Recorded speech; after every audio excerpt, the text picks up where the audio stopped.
So we have volunteered. Is everybody ready to listen? It's my observation, so it could be wrong. She's gonna send it. Yeah. Then he saw her. A whirlwind of emotion rushes all around me. The trees sway back and forth, bending under the pressure of the breeze. The weight that lays upon me crushes me slowly. I stumble along this path I'm on, each step faster than the one before, trying not to look back on the memories that haunt me. But then the storm broke, and the clouds rolled away. I come to a valley. The grass was the brightest of green, and the sun shimmered in the sky. Dozens of flowers were scattered along the fields, a swift gale still swirling about. Then I saw her. She was standing on a hill right above the valley. Her back was to me. Her fiery red hair danced in the wind. She wore a gown, the purest of silk and the lightest of whites. Then she turned to me, my knees almost folded before me. She came closer, so close I could almost touch her. Her blue eyes met mine, and I had to look away. Why is she doing this? I never thought I'd see her again. She lifted my head back up and placed her hand upon my cheek, catching my tears as they freely fell. She smiled and giggled, keeping me in her sight. "Be free," she whispered gently, and pulled me into her embrace. I did not hold back. I knew she meant what she had said. Now I am released.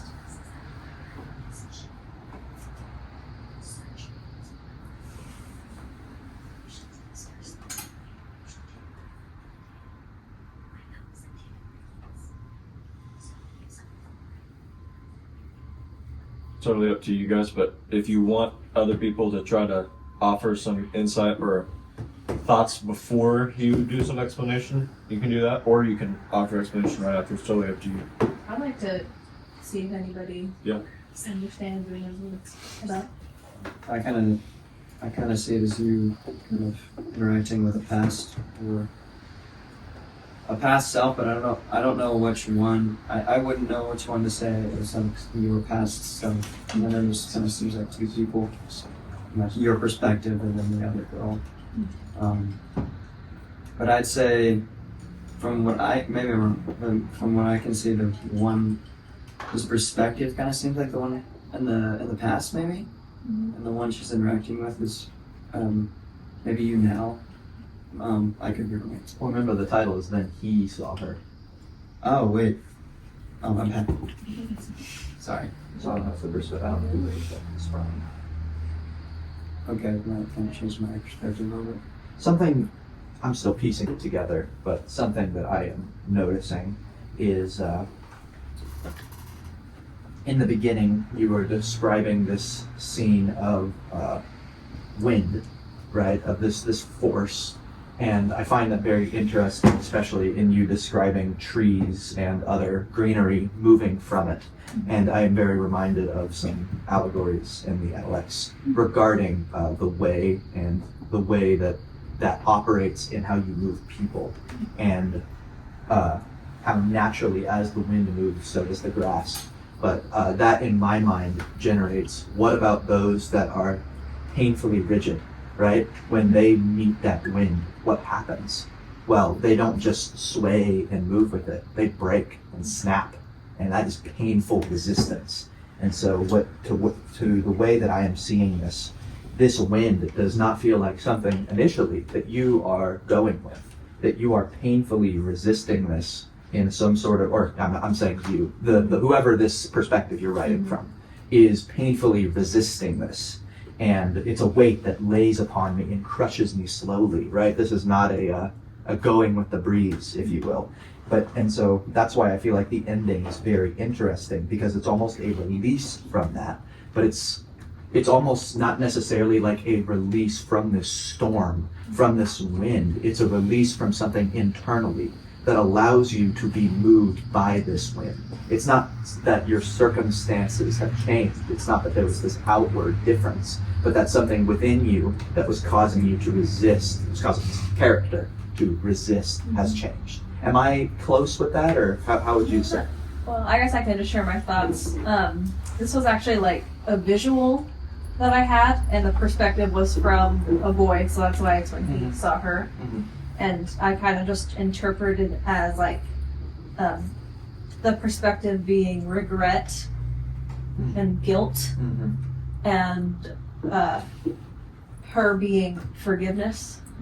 Okay. I was thinking about her being some kind of representation of. Yeah, I was trying to figure out what the thing that was pulling him back from being free was, and what she represented that enabled him to be free. Yeah. So in that way, that 100% makes sense. Yeah. Because it Word was, change. yeah, it was like the guilt of what he had done, but she didn't hold anything against him, so that's what was freeing about that. Interesting.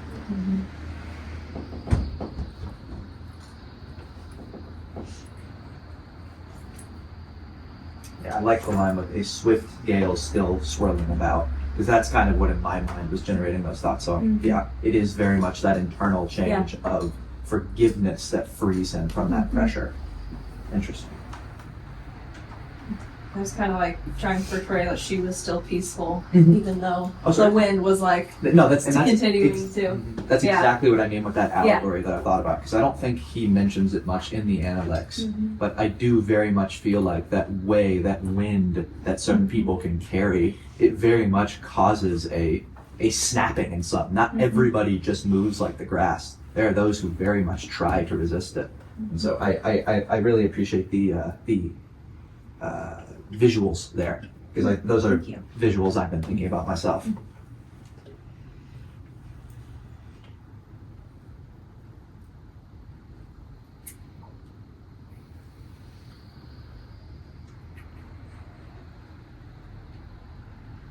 Are you one who would you appreciate critique? Okay. The only thing, because I actually do love the poem, but for me, what I will do is I will read my poems out loud to myself to catch small little typos, because I do notice at least one word in a lot of your poems is like missing just like one letter, like motion instead of emotion. It's a small thing, but like for me, it's fine. It literally doesn't really matter. But for me, I always like reading my poems out loud just once, because it's so easy to catch typos that way. Because if you're reading it out loud, you're not like reading it as the way you're seeing it in your mind. Because you can so often just like practically have it memorized in your mind. And so if you're reading it in your head, you never catch it.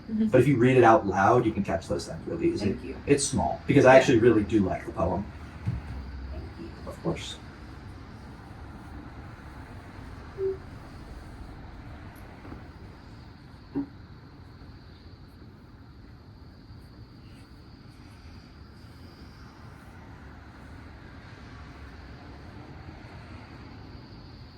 Anyone else? You have some kind of significance with the storm breaking before he saw her. Because I feel like that, to me, it was kind of like showing some kind of letting go of something. I wanted it to be like, kind of like the peace that she carried. So like her presence when he saw her was like, that's what kind of stopped everything. Does that make sense? Yeah. Like it was her presence that kind of slowed everything down. But it wasn't like everything wasn't fixed until the end where she says, be free. And I like how you also mentioned like that he saw her again. So obviously he's, you know, as we all do when you fall short many times.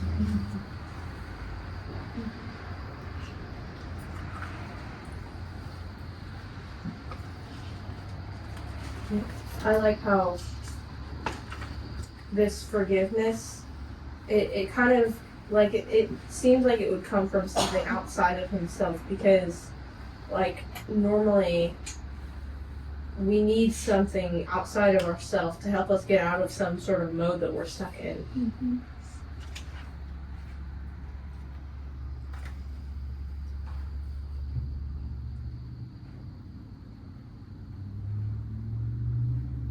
and yeah, the one line where it says, "Why is she doing this? I never thought I'd see her again," is impactful to me when you think of her as forgiveness, because he feels like he doesn't deserve forgiveness because of what he's done in the past.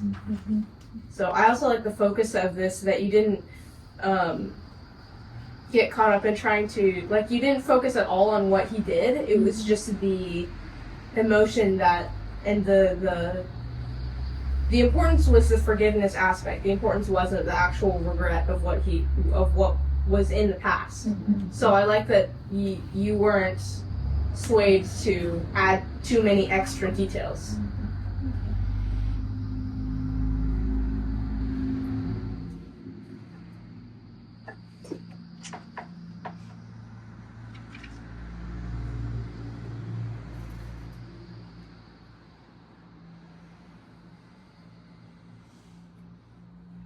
Thank you, Kayla. Who would you like to do next? It's like a show of hands, like who all wants to share their poem, and she picks from that. It's okay, or you pick Gemma. Oh, okay. It doesn't matter who wants to share. Here's another I actually agree with that. thing I'll add to the flow of poetry sharing is the person who shared their poem gets to decide when we move on to the next person. So when you feel like you have received enough, compliments or criticism, whatever, then you make the call to pick the next person, okay? Okay. And if you take way too long, then I will. All right, Emma. Should be 1/2026. This is the first day of the year. Okay. It's a funny title. I like it. I didn't want to like spoil anything. No, so but I think that it even kind of, we talked about yours already. Oh yeah. Remember? Okay. Oh yeah. You shared it with me. Where is yours? No. In the drive. It's Emma's titled 1/1/26. 1/1/. Sorry.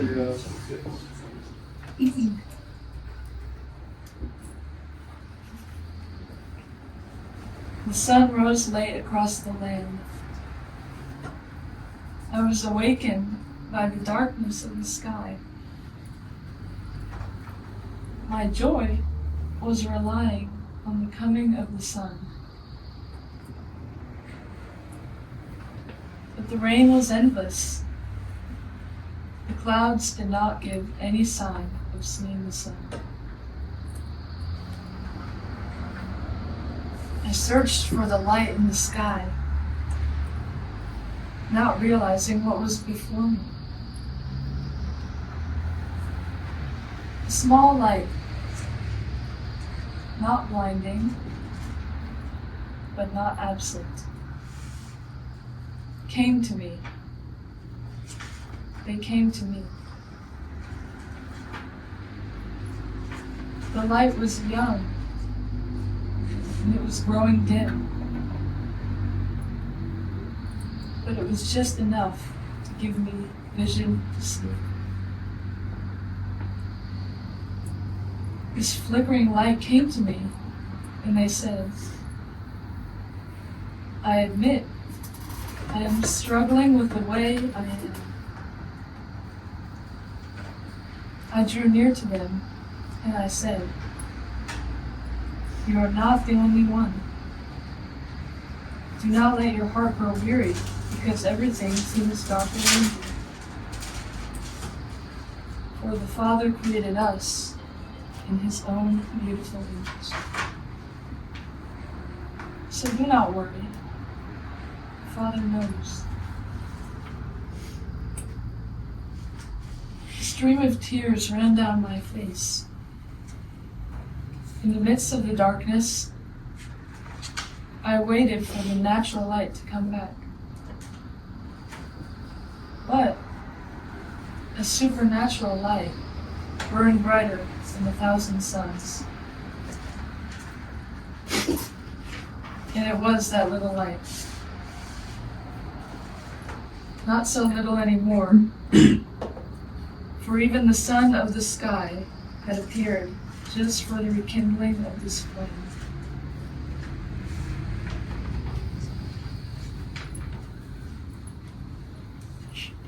What? Feel like it. I'm gonna hold back because I already got the insider scoop.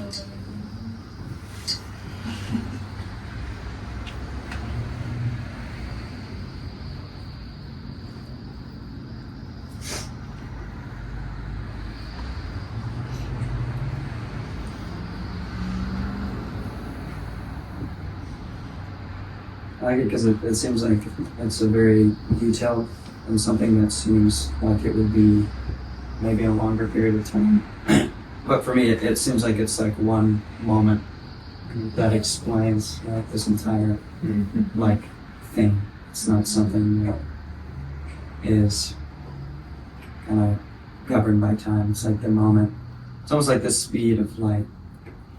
But it's I see it as, you kind of describe it this way, but kind of the moment the sun kind of crests over a hill or mountains or something.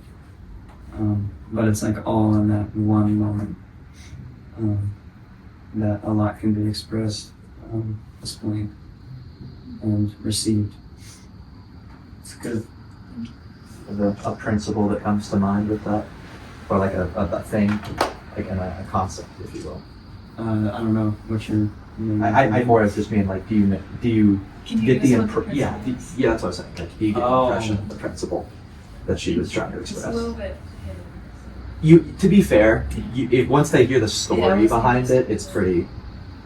And I do want you to share Maybe, that. I don't know. It was like trust. I don't know. I couldn't guess. It might honestly be easier for people to comment once you share the story and your heart behind it.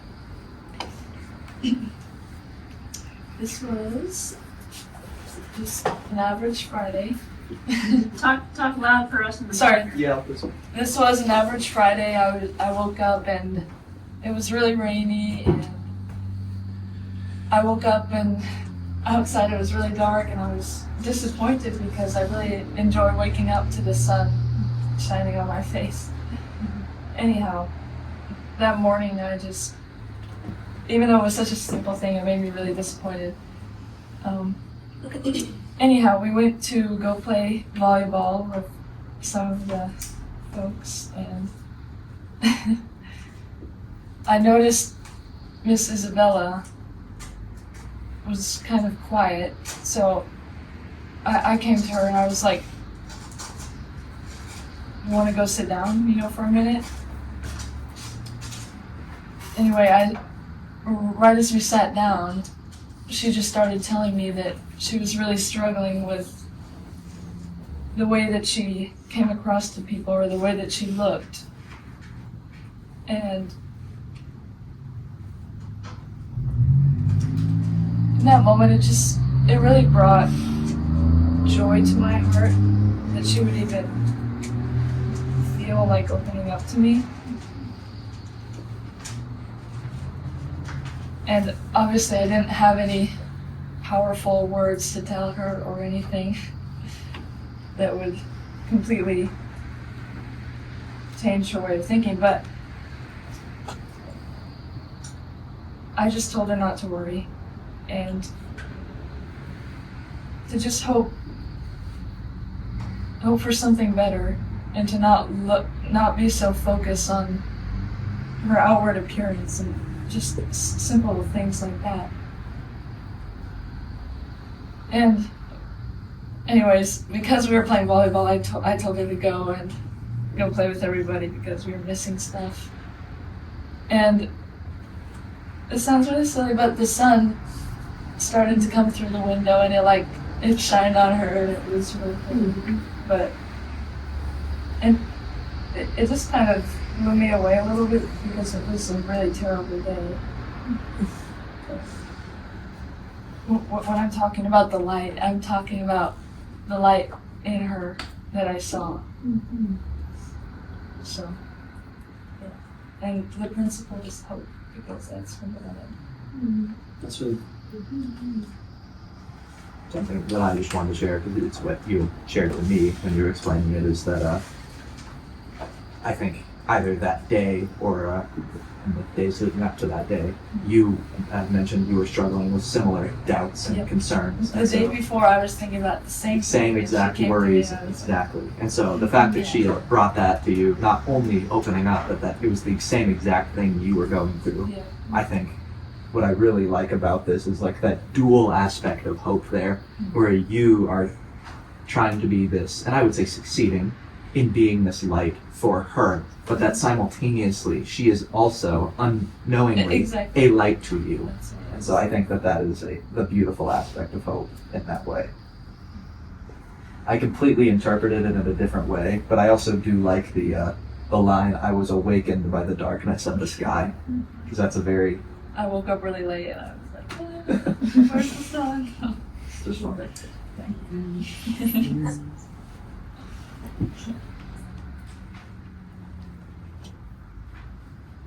To me, this poem kind of feels like it's going from maybe like a more self-focused perspective to like a greater perspective of kind of what God is trying to bring out in you.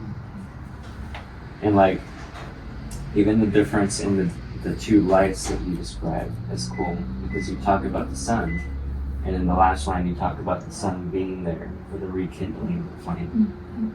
And that's what the line that I like the most, because I think even those small tiny little experiences are meant to point us to something that's far beyond like personal looks, you know.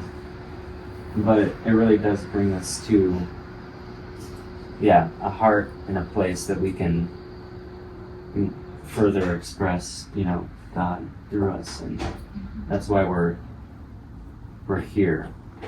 But anyways, I really like that last line. It's my favorite. Thank you. I like the part that says, a small light, not blinding, but not upset. Because it's like there's still something there. It's not completely gone. And the sun is still like a really great thing, you know. It's the biggest star ever. well, and our soul. Yeah, and our solar system. It's the only star or something. Teasing him, not using him. But it's also not the biggest I'm star. just teasing him. But to think that even something as great as that submits to the light that is being produced in your own life, something that's pretty crazy to think about.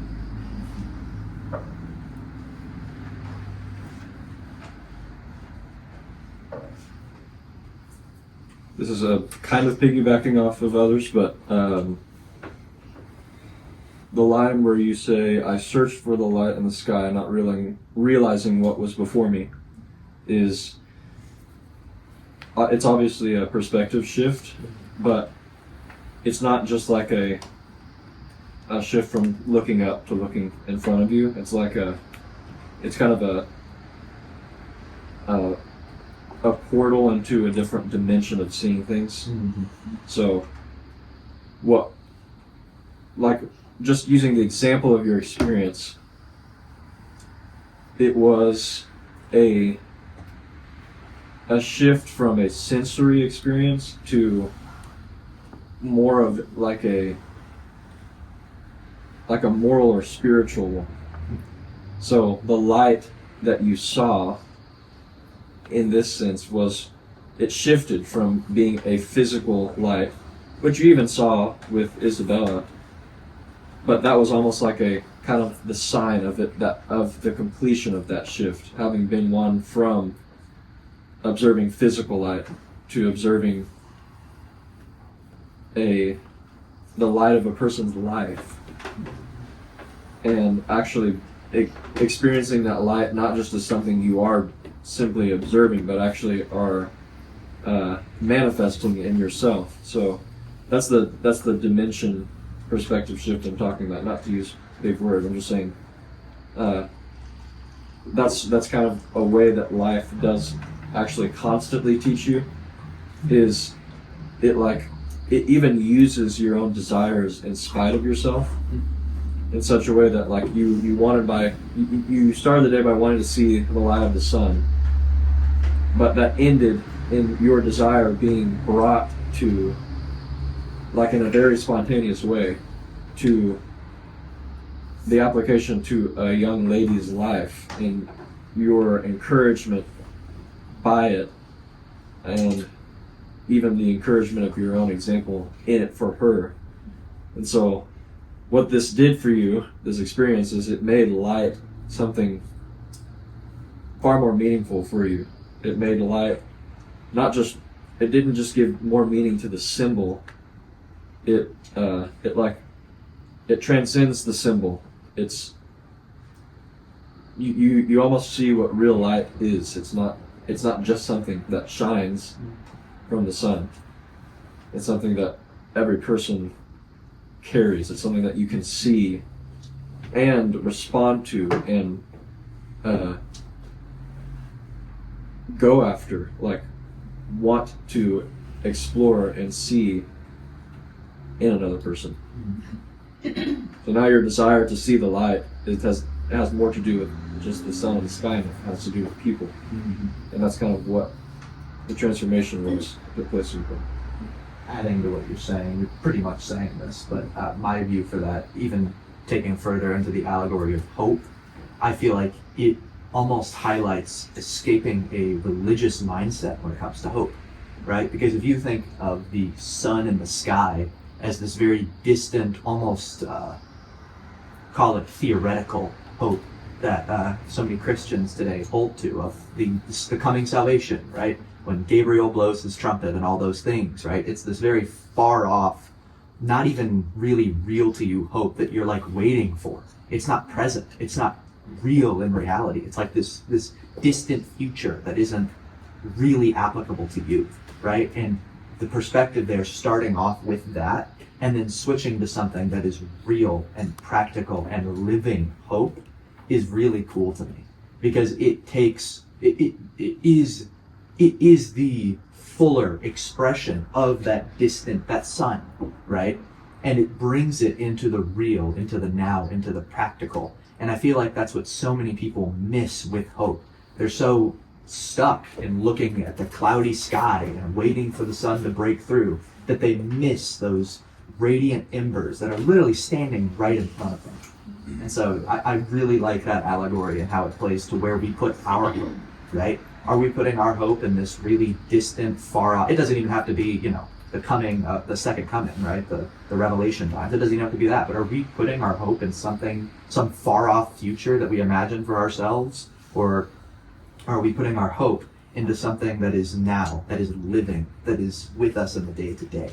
And so I really appreciate that while it was a literal thing, it can also be a very cool allegory for like, where do you put your hope, right? Because you can even be having good intentions and having your hope in some noble cause, but it can be so I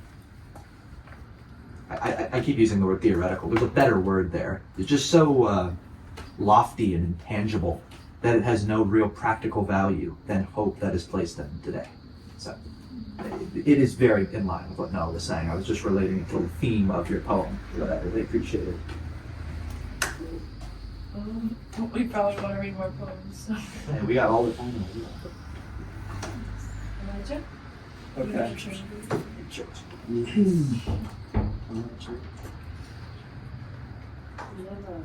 Yeah, I should be on there. It's just last meal is what you Wait, that's pretty touch. Where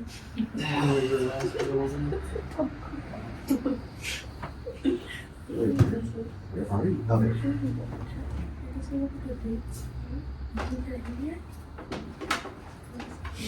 Y'all got it? Last meal. There is no date, no record of that treasured night. No observance, just memory of which I write. There was nothing so grand, so exceptional about that day. Just a student and his master showing him the way. Books have been written, tales told of greater glory. It only took a willing heart and a bowl of soup to write this story. Words fail where thoughts fade into minds endless hole. And yet, it only took 4 to forever station a mobile soul. What was it in that savory broth and that tender meat? How was something so deep and profound and parted through oil and heat? As the warm lights in that humble abode grow dim in my mind, the work of your hands, dear brother, will never be left behind.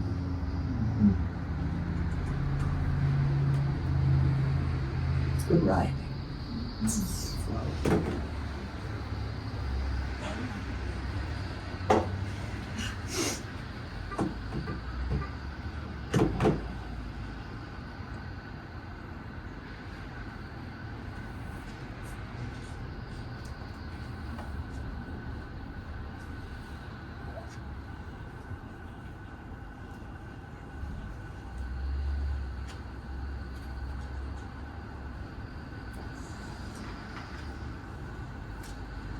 I don't know what the 4 words were.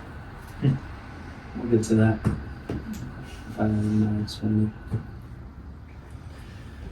I don't know if my interpretation is correct here, but I find the verbiage of last meal very interesting, especially in regards to the stationing of a mobile soul.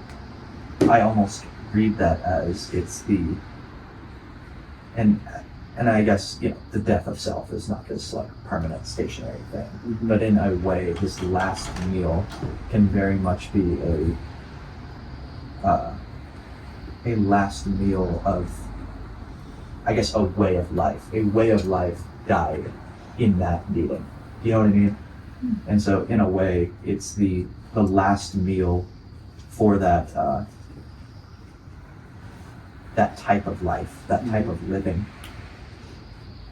Is that somewhat Yeah, in the that's ballpark of what you were it's thinking? part of it for sure. It was the last meal for multiple things, but I did mean by that stationing of the mobile soul is something was changed, something was made new, was left behind in a sense.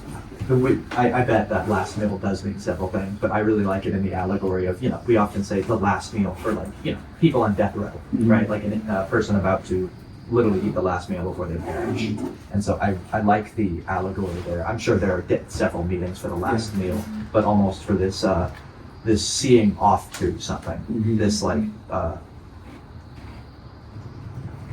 does it fit on me? This symbolism for the death of something. I find that that's a cool imagery. Yeah. I think of like when we talk about even spiritual food, like how it's not just like an actual bowl of soup, but it could be like something like we talk about spiritual meat or things like that. Something like that. There's definitely a dual meaning. I see what you mean.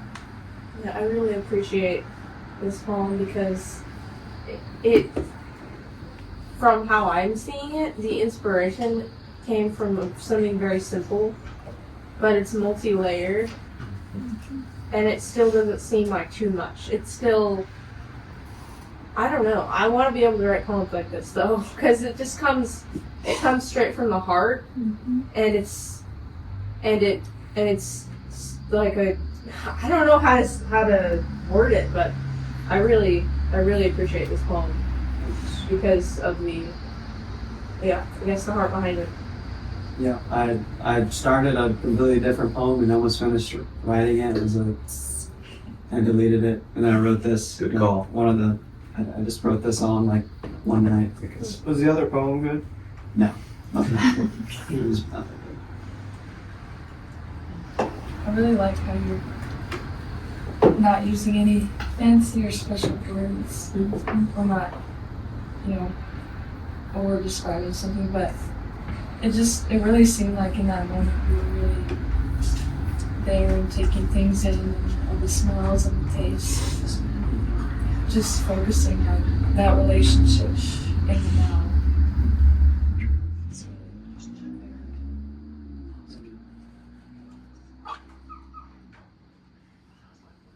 Yeah, I don't know if you're describing like the night that we were all there as young brothers, or maybe a different idea? There's a different eye from that, but But as someone who also got a chance to do that once, Mhm. it's very like reminiscent of that. I really like how you captured the essence of a time like that so well. And also kind of the way that you question, like what was in that savory broth, what was in that tender meat. Like those kind of questions make me think that there's still so much to unpack about that way of life, you know, that's still being imparted through that spiritual soup. It's like he gave you a recipe. yeah. Well done.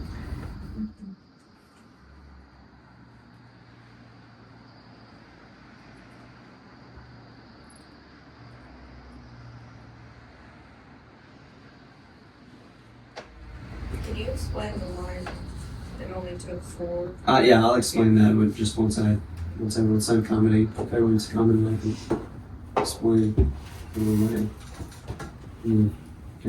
Explain, and then if other comments come Sure. up. Well, the virtue or kind of underlying theme of it is indirect, but it is love. I believe that I especially in making food, for instance, and Emmanuel was a good example of this, but like the love that you put in making food for someone is actually a very like direct signifier of your love for someone. It could be different, but and I think love actually quite literally changes the way food tastes. I'm a firm believer in that, but that was something that I learned in this time with Emmanuel, and we had a few times that he was beginning to try to teach me how to make food, and like we were doing that together, and I would go over there probably once or twice a month to do that. But this particular night was different in that, like, it was, I'm pretty sure this was the last time I did that. I think he fell ill probably a week or two after this, but we were just making food together and eating together, and like we were just sitting at the table. We were laughing about something. I don't remember what it was, but something I did made him laugh a lot, and he just said, "You know what? I love you, brother," and that was like, I don't know, that it changed a lot, and just simple. Those were the 4 words. Yeah. It's actually crazy. I was trying to imagine what those 4 words would be, and that's literally what I thought of. There you go. I think you've told me that story, or told us that story before. Yeah. So, and I've had dreams about that night too. And one dream I had was just me and him, like cooking food. He was sitting me down, kind of like turning the pages of scripture and like showing me the way. It was kind of a reaffirming that way and that work that he did and that love he showed that wasn't earthly is still working and alive. You know, we needed something that's not left behind, that didn't pass with his earthly body. So.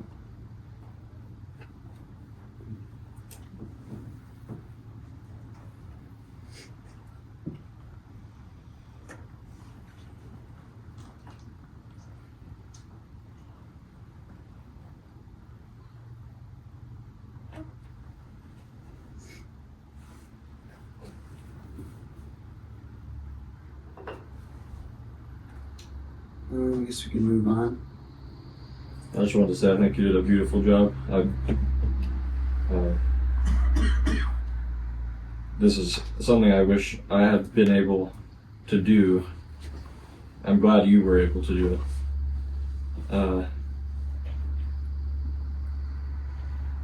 It's like almost something that is lacking in me, and being able to express myself with this in this kind of way, like with a sense of finality. If that makes any sense, it probably doesn't. I know what you mean. Yeah. But I don't just admire the poem. I appreciate it, almost as if like you wrote it, not just for you or for him, but like almost it was written for me and for everyone else. Like that's kind of how I feel about it. So thank you. Yeah, it was definitely, I've been wanting to do something like this for a while. It was really hard too, because it's, like I said, the in my poem, you can't really express this in words. And that's why I think cooking is so cool, because it's not something, it's not a love you have to express with words. It is your heart. You're nourishing somebody literally, and if it's made with love, it's renewing in a lot of ways. That's also why when we did poetry, it was always my favorite class for this time, because I mean, you told that story before and I could hear it as, okay, that was a cool time for Elijah. But what I love about poetry, and it's very similar to what you were saying, is that I feel like you, at least for me, I really got a sense of your heart, and not only for this way, but for Emmanuel, and the honor and respect that you held for the things that mattered to him, and the time that he spent with you. And I am honored that you would allow that part of you to be shared with us, and in a way that part of him to be shared with us, because I think, as you were saying, better than any sort of words or retelling of a story could do, you in a way shared a part of your heart to us. And I think that's the beautiful opportunity of poetry that you very well displayed here. So I am very thankful for you doing that. I think you did a very good job with this poem of opening that part of your heart that I personally had never seen before. Hannah, it's yours. I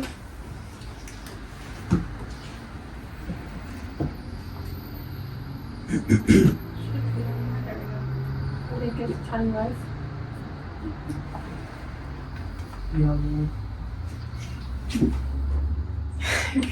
What was the title? A Tiny Life. Time Life, yeah. Okay, ready? The tiny life awakens hopefully, yet the earth is still heavily covered. Wishing to return to the comfort of sleep, the tiny life obeys instinct. Next day, this small thing awakens again, yet the cold has not moved. Again, returning to routine, the tiny life wishes for warmth to show its face again.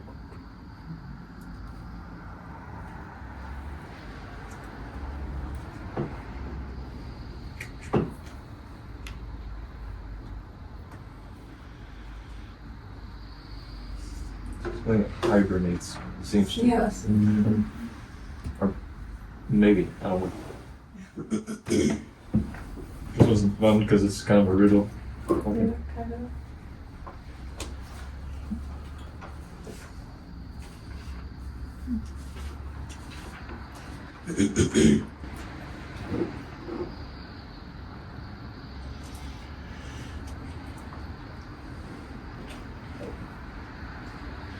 I don't know if it was your intent, but it kind of reminds me of 813 in the Amalex regarding what a gentleman is to do in a state that is endangered and disordered, and not residing in that time.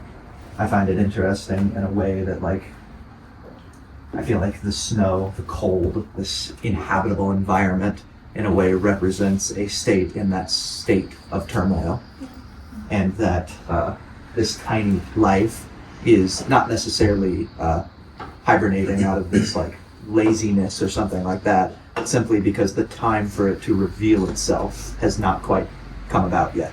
It is not necessarily hiding so much as it is waiting for the appropriate time. I don't know if that was your intent, but that's what it immediately reminded me of. I kind of thought of it as like this could be way off, but I initially thought of it as like a new life trying to come and be, I guess, reborn, but the old life is too, I guess, I don't want to say big, but like it's too strong for this tiny thing this tiny new life, new way to come out, so it's waiting for a time when it can't. So Very almost unlike what I was saying, but Yeah. I like yours because it's actually taking an eternal approach. Mhm. It's waiting for the season and posture of the heart to be in the right Yeah. place before it comes out. That's cool. I like that. I really want to know what animal it is. I'm speaking from a little bird. Okay, I thought of that. And then I thought like a little mouse or a little squirrel. A little bunny. That's the one. Oh, it should have been a bunny because they like. I was thinking of a squirrel. Yeah, I thought it was cool. Literally a one. I thought of this very personally for you, Anna, when I read it. So, like,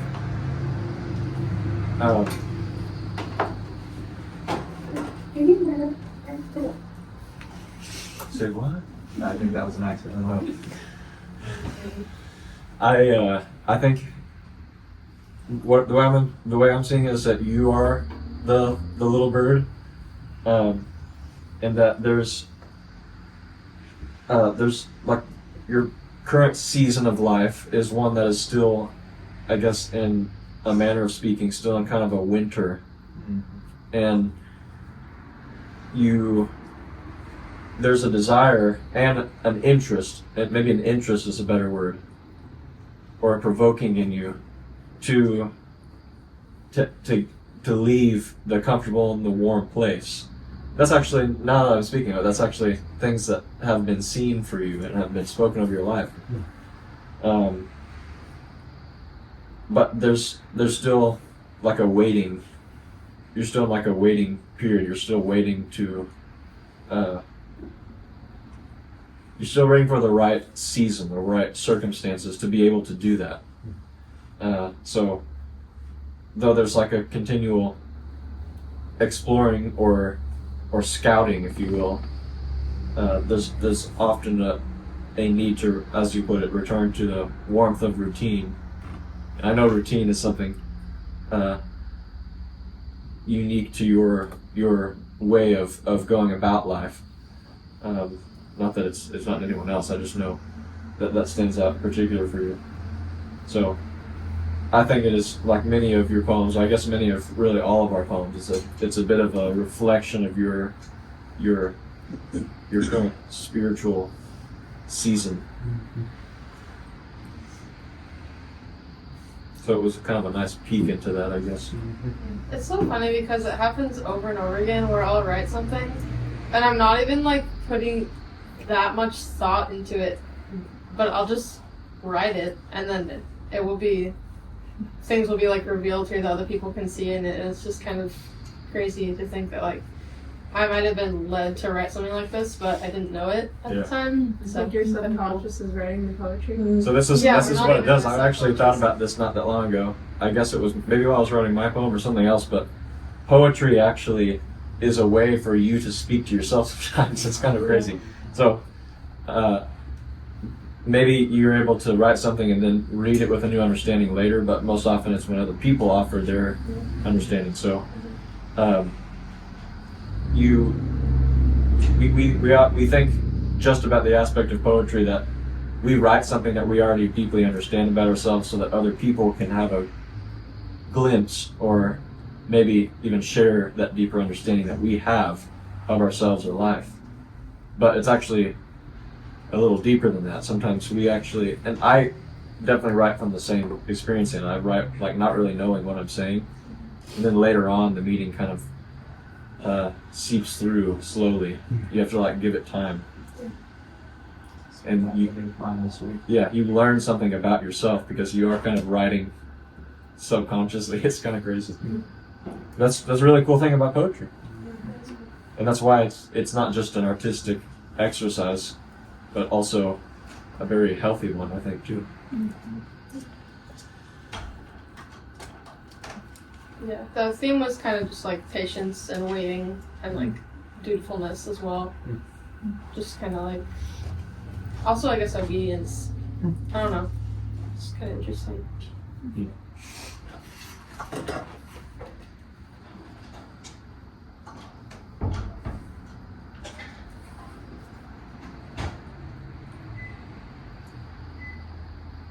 Is there a reason you decided it to be a tiny life? Like it's not just a life; it's a tiny life. I don't know. Is it because like it seems small compared to everything around it? Yeah, it's like a little thing in the big world. I would imagine that it's also something that would be more affected by the colder, conditions. Which do you even mention? Yeah, you mentioned snow by saying the Earth is still heavily covered. Right? Okay. So. Yeah, tiny in a way is like that fragility. Yes.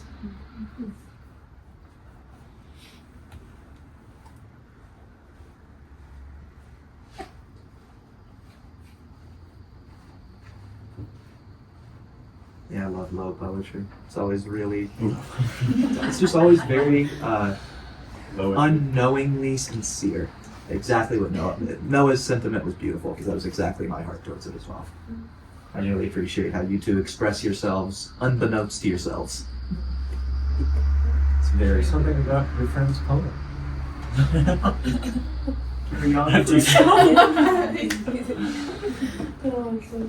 made her face hurt, no? Did you, or is it just already? I'm just kidding. It's kind of sad.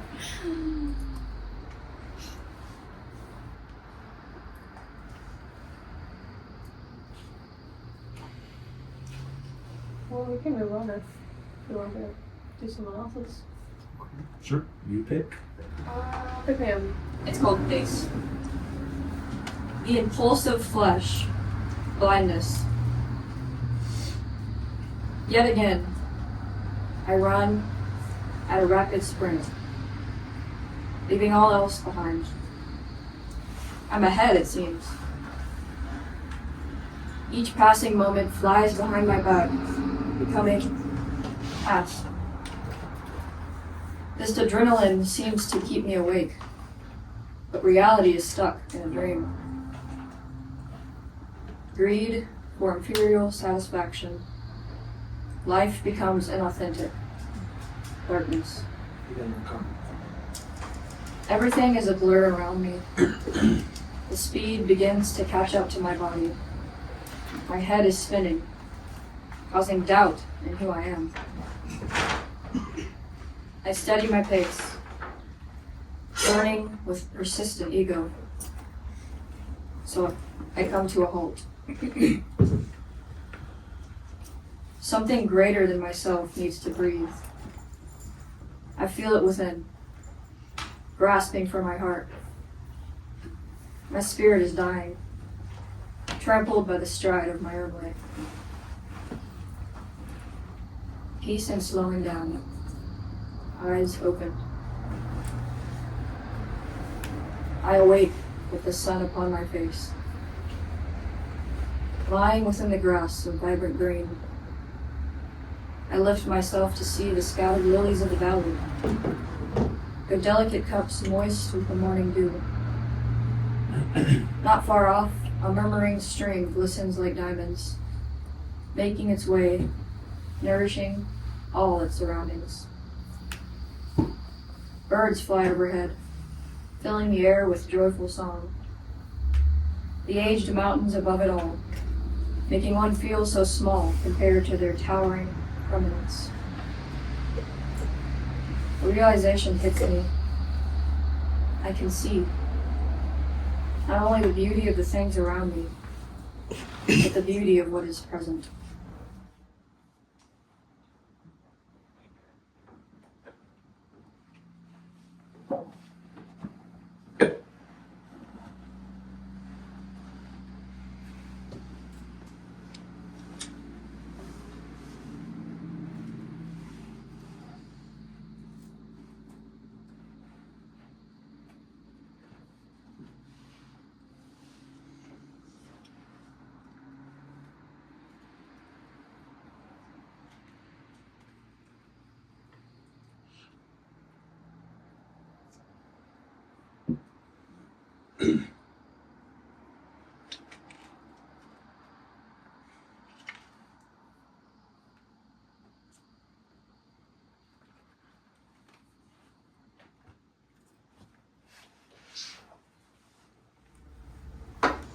What's that word? Ethereal. Yeah. Isn't it Ephemeral. Ephemeral. Kind of just like lasting, like a short lasting time, very fast. It's just short-lived. Yeah, short-lived.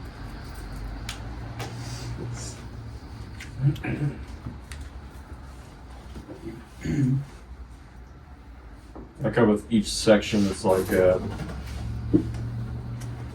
form of the poem.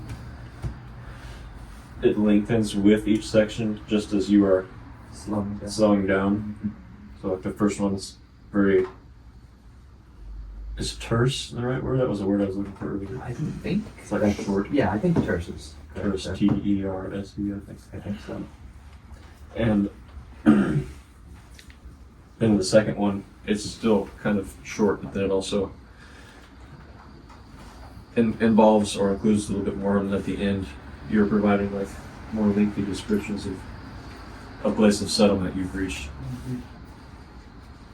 I'm curious what I have my own opinions, but what you are, because with the scene you're painting at the end of there, I can kind of piece together, I think, what you're trying to paint a picture of. But with the aged mountains above it all, is that meant to represent something? Because you say like towering preeminence, and you devote some time to painting a picture of them. I'm curious if that is meant to represent something. I really saw it as something greater than myself. Seeing something greater. Like, yeah. I see that for sure. Was this a real moment or you make it? In a way, yeah. I feel like it's I can kind of go through all of it. I mean, I guess it's kind of obvious. It's like the pace of life and not obviously getting too ahead of yourself, but I feel like it's something that kind of comes back around. Like, I feel like you, and it's seasons of life where you're like busy and kind of like your mindset and like how you go about your life or see your life can be like either thinking too much of the future or whatever, and kind of slowing down that pace and slowing down and being in the present. And so I don't know, running really just came to my mind when I wanted to write, and so I spent some time going over that, and then You did some Yes. jogging recently. I know Oh yeah? I told that, but the last part really was something that I wrote down not too long ago. I just really thought it'd be cool to like kind of like change the poem into like something, into like seeing and writing in more detail. And that's kind of what I did in that section, and just like my eyes being opened when I finally like slowed down and didn't try to do things at my own pace. And I feel like I've been there a few times in my own life where like when I finally slow down and consider things and like not just try to do everything in my own way, I can actually see differently and even relate differently and live differently when I am not trying to do things again in my own pace or in my own way, but slowing down my own mindset, I guess. Like, yeah, I guess in the first part it's like me running, and that's kind of me in my own place, so that's like a blindness. And then when I finally slow down, my eyes are open to something that I can't see when I'm living in my own pace, you know? I didn't know you started running. That's cool. Yeah. There's a lot that running has enlightened me with as well. So I think there's really something that kind of mindset can help unlock. Not quite sure how to put it into better words, but I had written a similar or ish poem, but also with the context of running. I think it really does something to your mindset, putting yourself through something so miserable.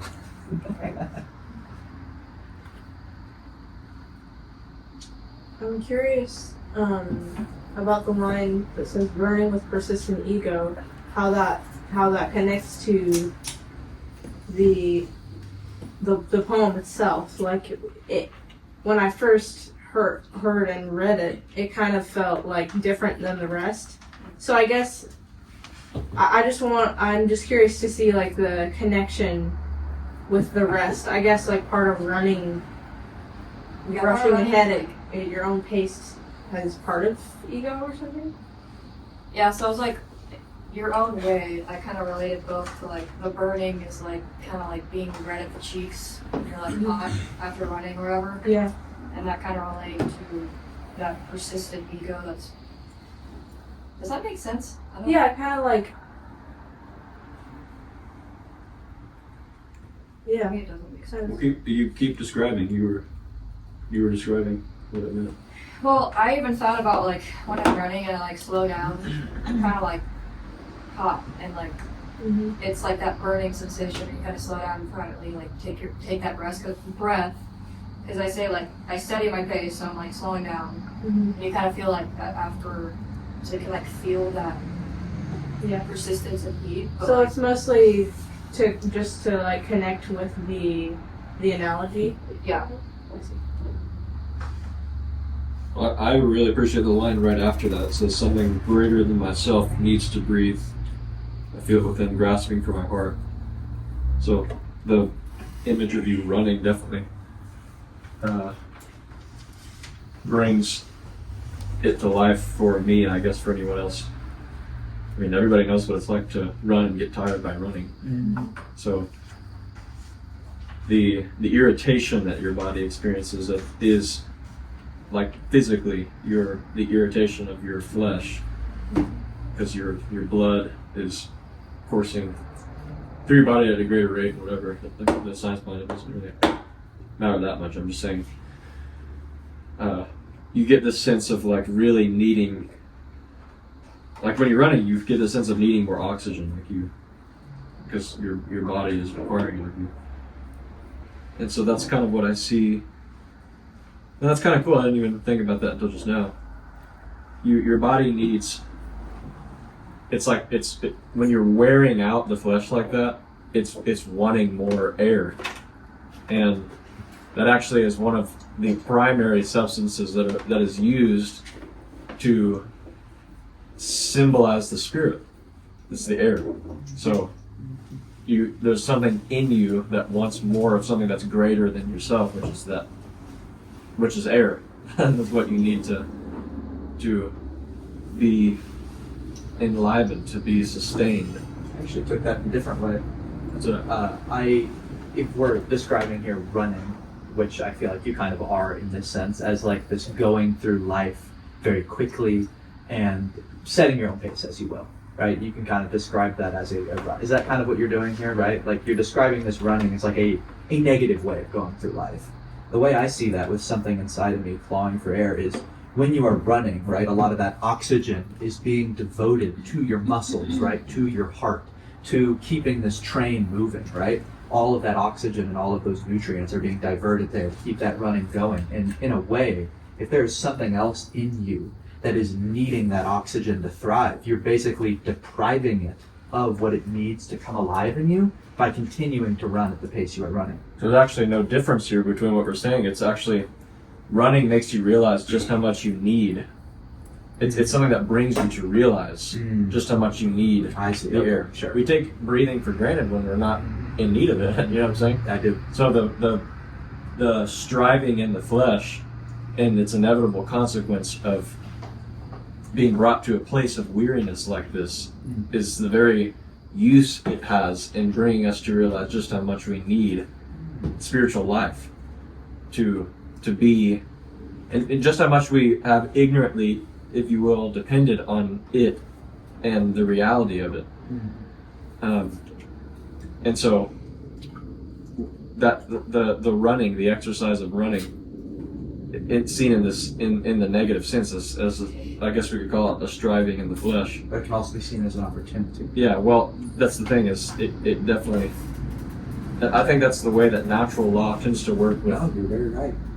just the way that the Lord uses, maybe I shouldn't even say the Lord uses, it's the way that He's designed things to play out. Lord, that was a conversation my dad and I had not too long ago, just about how the Lord has set certain things to work in such a way that it's not as much this considering it his like intervention into certain things to show us, what we need to see. Oftentimes things play out in such a way that he had originally designed it, that we come to see it as a result of our own behavior and shortcoming. Funny, that's exactly. That's like a masterful way. I had with Corbin the other day. Yeah. And so that's kind of what you see here is when there's always that negative consequence or crash. What's the word I'm looking for? You just kind of like, you're brought to an inevitable point of failure when you strive in that way. But being brought to that place is how you come to realize that you need a different substance to live off of. And then I think that's kind of the conclusion of her poem is when she finally reaches that place, she's kind of brought into where the spirit always does reside, which is in the present moment. And she's able to poetically describe the beauty of that, the value of it.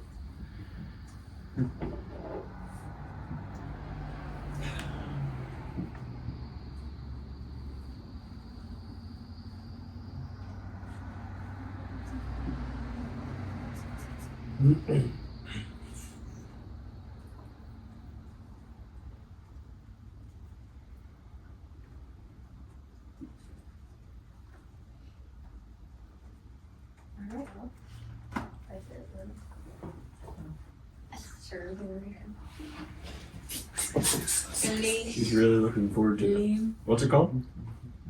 Esther's poem. Poem on a Virtue. Yep, that. So wait, Naomi, what was your what was like the word you had in mind when writing that, or like the Moral behind it. yeah the moral I suppose if you had. I figured that out. Like, Resilience. Don't ask me that question. I was thinking perseverance, but maybe not. I didn't even put it that way, did I? No, you didn't. But I was curious if you could put it. Behind the story. Yeah. If you could put it to like a word or even a phrase. Like I guess it would be living in the present. Yes. Burned? Yeah. I guess it would be living in the present. Yeah, I would say so. Yeah, it's not necessarily. I didn't necessarily mean a word, but more of like a succinct I see. thought. Yeah, a succinct thought. What? I wonder what it's on. Well, it's tied. Virtue. Ready?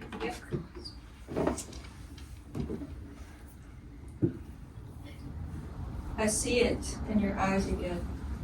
That thought that makes you stall. Why does your gaze often drift when I long to see inside? My one desire is to understand, but to know is not my fortune. As sure as it is that the sun will rise, I cannot be with you. I see it in your lack of faith, that thought that makes you stumble. Why is it that I try again when I know that you will fail? My one desire is to change, but to change I need you to understand. As sure as it is that my heart beats, I want it to be with you. Is it about Ziggy? Okay. Sorry. Why did Kayla say that? You guys are silly. I didn't read it though, I just asked. Sorry. It is a bit perplexing.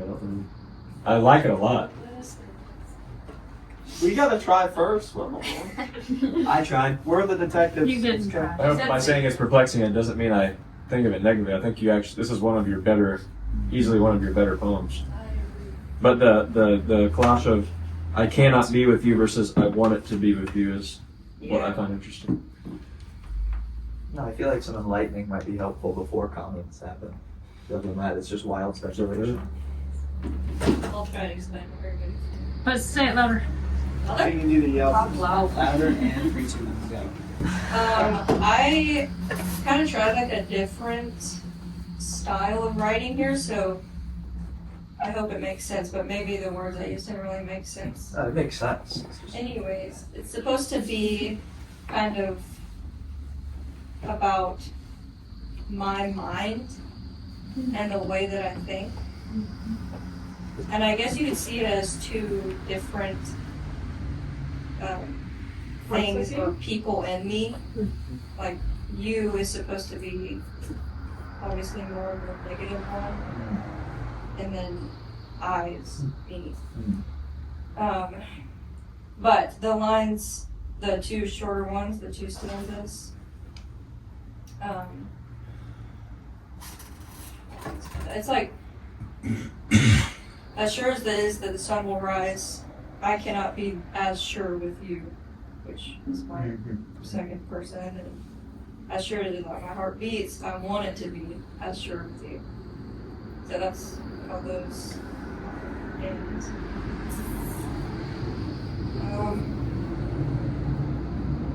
I guess I It's kind of, so it's your desire to be like one whole person. yeah.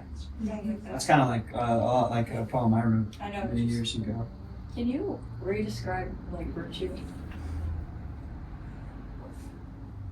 Well, it's not virtue. It's what we were supposed to write about is a virtue. This isn't. She This is a just certain virtue. titled her poem Okay. what she thought the assignment was. What do you think? Would you have a word, or are you wanting us to add? I mean, I do have one that I was supposed to. I think it's interesting how you guys have come to understand the assignment. It's not in a bad way. I just It's not Yeah, I necessarily know. a word. I think having that underlying principle as a guiding thing is cool. I didn't realize Yeah. the way you assigned is supposed to be more like a instance that happened, right? I realized that Well, too. I was, if I didn't make it clear, I was like wanting you guys to model it a little bit after the poem that you guys read this week. Yeah. I choose. So That's that's what I had assumed. The way you described it was you're writing on a virtue, but you're poetically describing it, or not even describing or writing directly on the virtue, but you're showing the virtue through a situation or event. I didn't understand it as it had to be something that happened in our life. You were just saying it. Yeah, no. Explain it in a way of like a happenstance. Yeah, I think Yeah. the vibe was Chose to go. definitely not something that happened in my life. yeah, okay. Makes sense.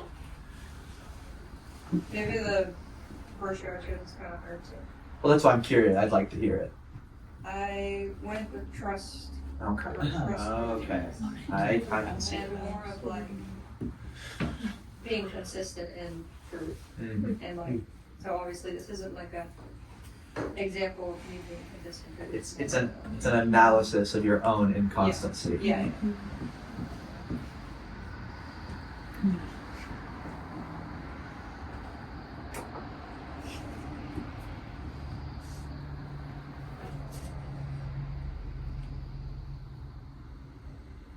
Well, my first impression when reading it was kind of like a love poem almost.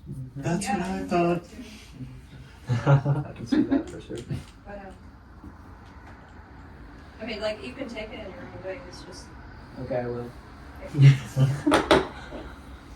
It's funny, when I was reading it, I missed the one word, it. So I thought you said I want to be with you. So that did make it seem Yeah. like a love poem to me. But then when you read, I want it to be with you, I'm like, oh. Well, that so would actually make it. as in- Even That it make it makes it even- even more romantic It because This is the heart. I want my Yeah. heart to beat with you. That's very romantic language. Yeah, but I guess I was thinking of it as the understanding. When she said, Oh, okay. but to change, I need you to understand. So I guess that's what I was thinking of as I it. see, I see. But the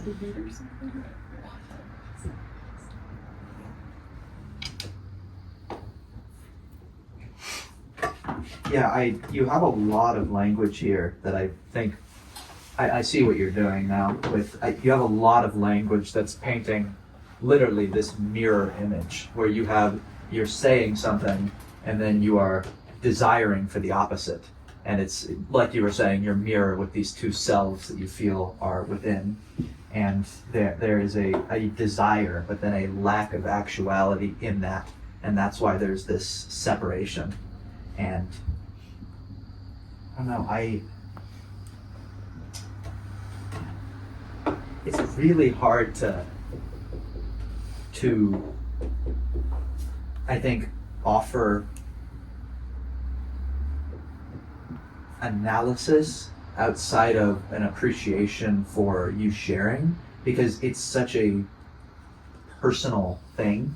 You know what I mean? I almost feel like it feels difficult for me to comment or like offer analysis, because this is, in a way, can be related to each of us, right? I'm sure each of us can find parts of this that are sympathetic in one way or another, but inherently this poem is very personal. And so I personally find it difficult to like delve into more without making assumptions that I normally will make for the sake of like hypotheticals and understanding literature. But this is like, in a way, I'd be making assumptions about you. And I'd say, I guess what I'm getting at is, I really appreciate the poem, but it's very difficult. I think part of what makes it so enigmatic is almost you being so enigmatic.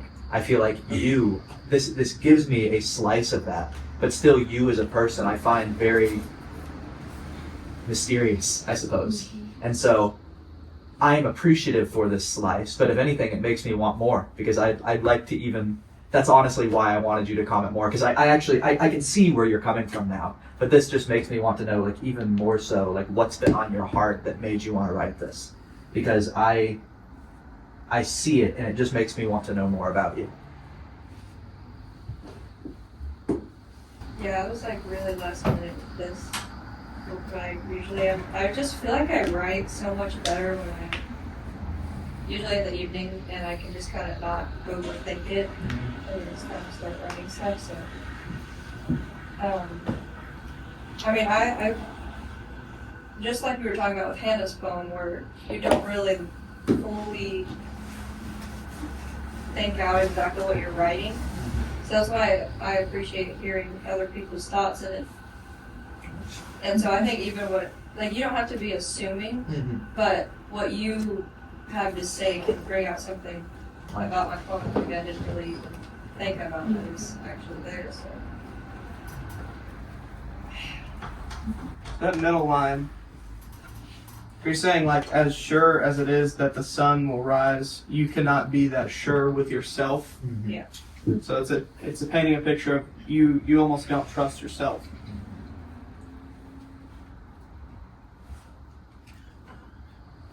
Just seems like there is, I mean, I'm sure other people have said this already, seems more like it is a struggle between the self. that's to really. Yeah, it's reminding me a lot of my poem. I think I'm just not coming to understand what you actually mean with that line, Isaac mentioned. Yeah, that's Isaac kind of painted better for me too. That means you probably want to reword it, because you say, as sure as it is that the sun will rise, I cannot be with you. Yeah.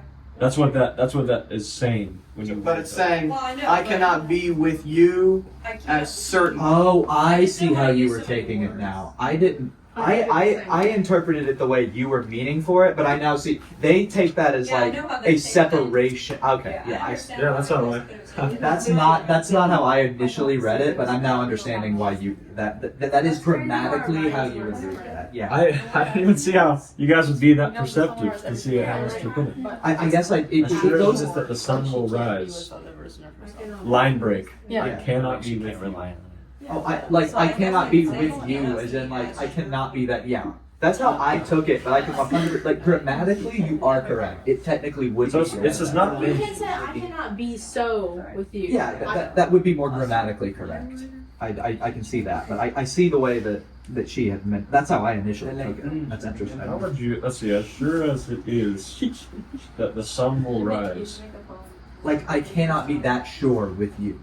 Like, as sure as I am that the sun will rise, I cannot be that sure with you. As sure as I So know you're not- that the sun you're will not- I'm not saying it's correct. I'm just saying that's how I think she means it within the poem.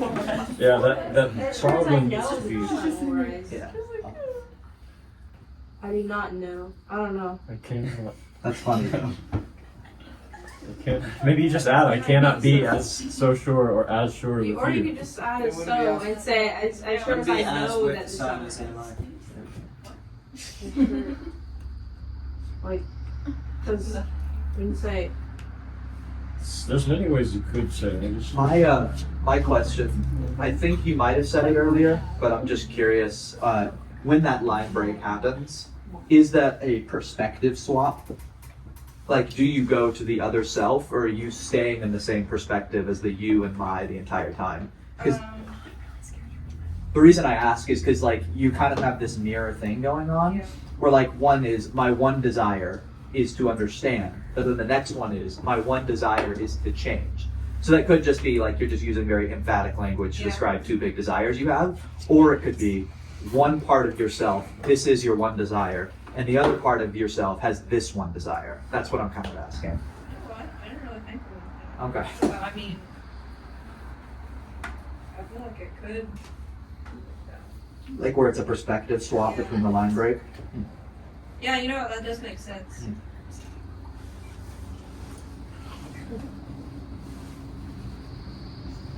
This is because it says I want to understand it, and the other line says but to change I need you to understand. So that wouldn't. It's like this one half of you is desiring for a deeper connection with this other part of yourself, but recognizes its own immaturity and fallibility.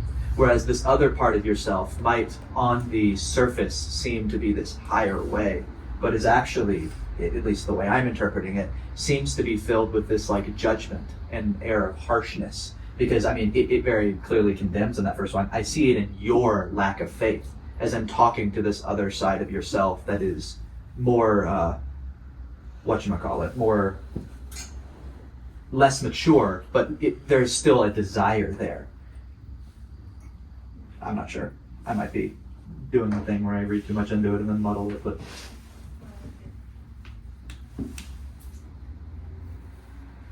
whenever you get into poems or conversations about yourself talking with yourself, it always gets. I just it's very like it turns very like the first part seems very like a longing for something, and then there's that line break, and then the next part is like a very harsh like judgment where it's like I see it in your lack of faith, and why is it that when I try again I know that you will fail.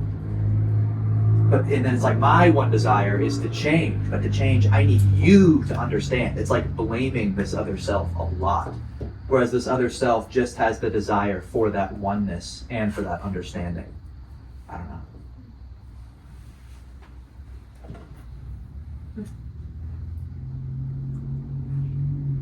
Maybe this is what you guys have already said, but it'd be interesting if the first two stanzas were in quotes, and then the second two were in other quotes, as if it was one person talking in the first two and then another person talking in the second. So being able to answer someone saying, as sure as it is that the sun will rise, I cannot be so. Yeah. And then there's an answer to that. I see it in your lack of faith, that thought that makes you stumble. Why is it that I try again when I know that you will fail? My one desire is to change. But to change, I need you to understand. As sure as it is that my heart beats, I want it to be with you.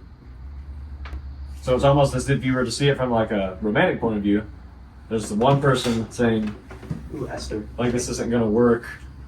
But then the other person's like, wait, we can still make this work. You see what I'm saying?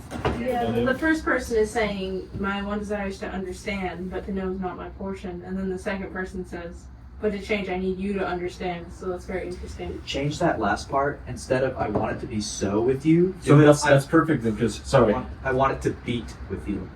Oh. Because So, if that's what you were meaning to say. I think it is. yes, to know is not my portion, but then the other person answers, but to change, you actually, you do need to understand. So that's like disagreeing with them, saying, "Wait, actually, maybe it is your portion because it has to be if this is going to work," kind of thing. For Esther's poor poem, we're like stretching No, it actually, all I really over like this. being Did she ask for this? To be fair, But, yeah. She wanted our. So the first two stanzas, if you want, can be like one person talking, and then the second two are the other person. That's funny. You'd have to have like different like colors, or maybe use like italics for one part. Yeah, like Hannah used to do with her poems. Yeah. Like there were these rainbow poems. Remember my that? essays, like each paragraph be different color. Wait, that's awesome. In my very old essays, That's just like funny. each paragraph was like, hello, orange, blue. I actually used to do a very similar thing. When I discovered like the colors on Word, I'm like, this changes everything. And my teacher hated me for it, and I think our printer did too. That's hilarious. Well, we're close to halfway through the class now. So, all right. Oh, I guess Esther should.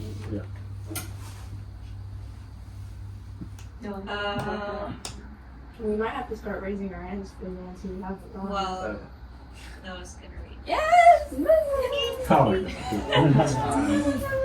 Everybody, put on your harsh and critical. Yes. We're gonna rip his Get phone out the pieces. knives. You have it on the drive? Yeah. Yeah, that's what he's this is the one he's climbing a tree, I believe. Yeah, that's pretty true. Wait, what? Trees. He's just climbing a tree in this one. What? Does everybody know what a kinglet is? Yeah, no, It's like a type of penguin, right? It's a bird that goes. Kinglet? kinglet. I was thinking of a guinea king. The ones that you hear in the woods is like. Little kinglet in the morning. Noah. I heard that. I would have He's just. showing us what a kinglet sounds like. I heard like a surround sound of birds or something. It's sort of like The golden crown kinglet is my see favorite. that. See? Someone's phone. Oh my gosh. Okay. I'm gonna leave it on the whole poem. Turn it off. No, that would be making us. Okay, I'm gonna read it so I can just get out of the way. Oh, you could rip it for sure. There's a better view from up here, calls the kinglet. And he goes on in intervals, teasing my imagination. With a delicate music that, like the treetops, rests just on the fringe of my awareness. It hurts to crane my neck this way. But how else is one to see the many branches which hold themselves out, a ladder to the sky? Staying near the trunk, stepping on the angle. That's the trick to avoid the danger of weakness. Trees were never meant to be climbed by us, but we were meant to climb them. Maybe that's why we're built so well for it and are so clumsy all the same. I've got it all wrong. The earth is the only tree, and all these varied sky reachers are its branches. To walk among them, to last long enough to see them sprout and fall, that is a tree climber.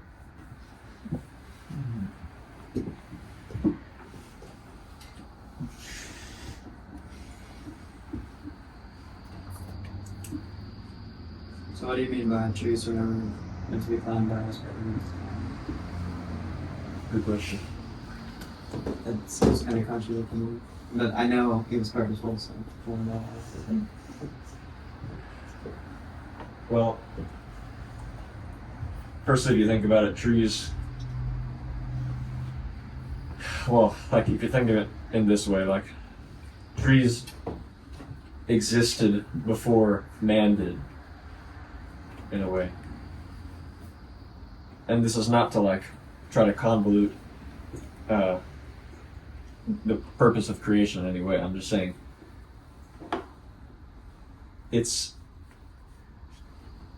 this is kind of difficult to describe.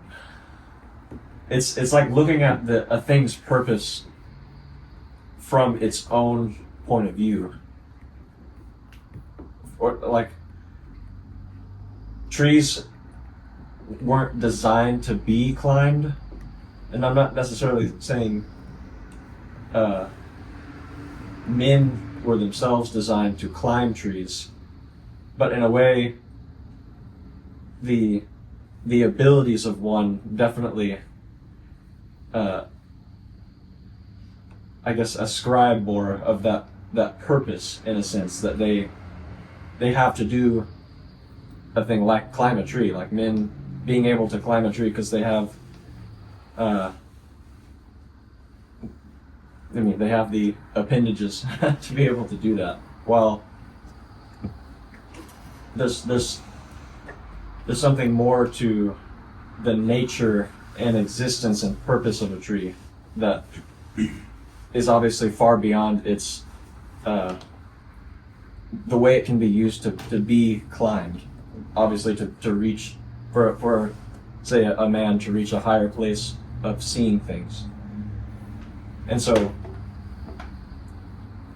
it is kind of a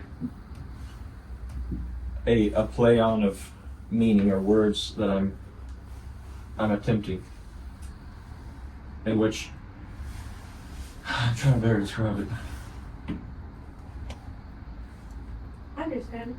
It's like the tree's purpose wasn't so that we could climb them, Mm-hmm. but we can still climb them, you know? Yeah. It's like not trying to make like some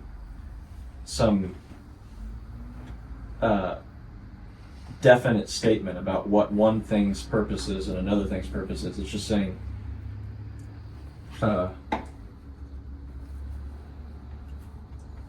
that's probably the part I'll back there, honestly. But if there's anything that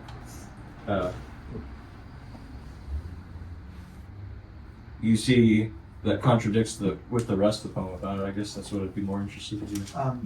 With sky reachers, Uh, what is that referring to? Is that Birds? I was gonna say, is that birds or is that? no, that's referring to trees Oh, the themselves. trees. Okay. Yeah. I was either thinking of birds or trees. Oh, okay. So all these varied sky branches, Or sky reachers branches. are its Okay, yeah. branches. Okay, so the earth is the Trees tree are the branches. Trees are the branches. Yeah. I took that in an entirely different way. I assumed what you had meant by that was sky reachers being people, reaching for the skies in a way. And so, So another thing that line, sorry, No. I just came to mind with what Elijah asked. What you can also see, and this is not to like promote environmental concerns that people might have with the way that nature is treated, but I'm saying trees, you could also look at it as trees were never meant to be like taken advantage of in the way that they are. But for man, or from man's point of view, they are. Meant for that. Yeah, they are. But so like trees, this is what ends up happening here is like you have to end up seeing beyond a man-centric point of view, and not in such a way that like you're trying to see man as just like this other organism in the universe in the way that like deterministic science would view something like the universe. Like it's not meant to lessen the role that man has in creation whatsoever, but it is starting to like kind of break open the way in which something even like nature, I guess, is seen from like this entirely human-based point of view. So doing so sees man, there's a difference, I think, between seeing man as like the crown of creation, as he is in a sense, versus being the center of creation, like the center of the universe. He's his own end, kind of thing. That's kind of what that's pointing at a little bit. I know that's a bit of a reach, but Did you get any of your inspiration from, I don't know if Dad showed you that book he was reading at the lodge, the branch house, those trees? No. I don't know what you're talking about, sorry. He was just showing me these pictures of these like trees that used to be around here, and like all of them were like bigger than the redwoods back then, and then I didn't all know people about just that. like cut them all down. They were these enormous trees. Yeah. You're just saying it was kind of sad. They were like 300 feet less, like all of them. Back in the Yeah. day. Crazy. I do know about that. I didn't ever see the book you got. This is a dangerous stretch, but I'm going to see where it goes. Take wherever you want.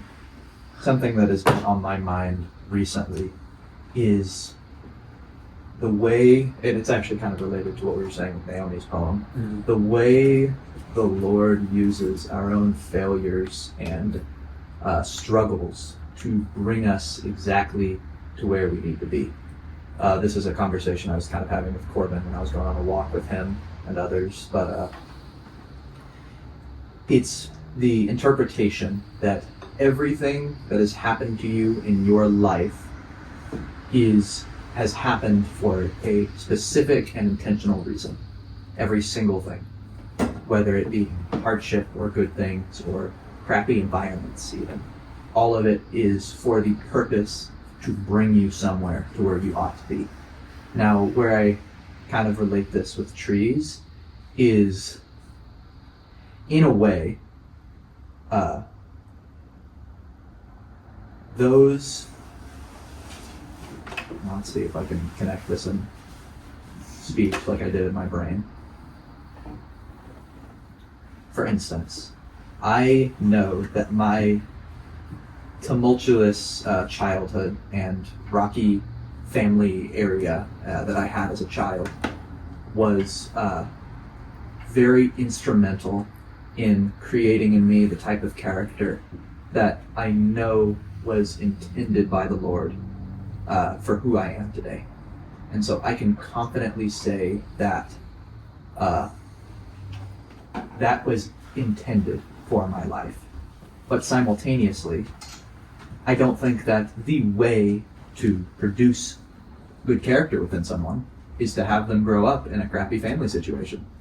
And so where I'm kind of getting at this with the tree thing is I feel like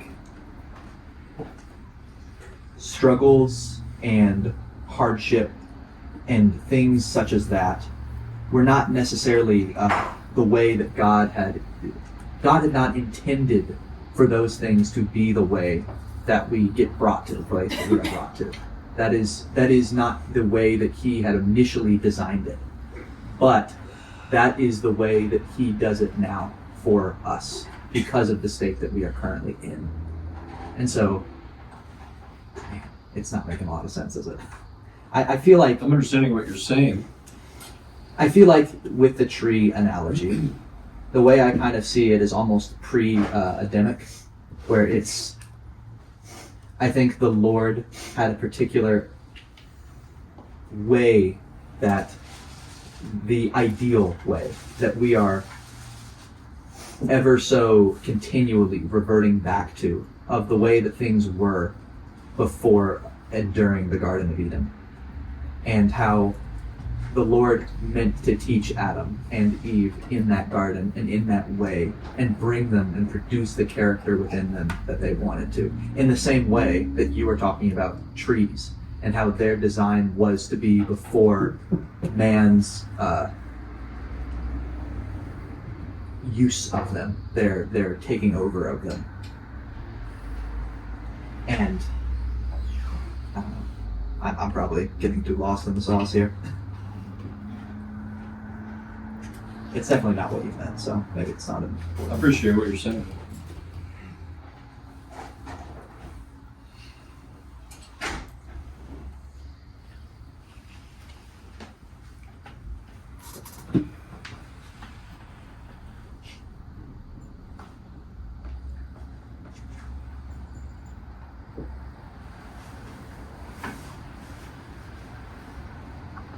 What are your biggest criticism as poem? You can tell that the last stanza, or whatever it's called, wraps it up and it like gives more clarity to the poem, but then it's like I don't understand like the last part. But I can tell that is pretty integral to the poem. So here's a good question to ask. Did this person ever end up climbing a tree?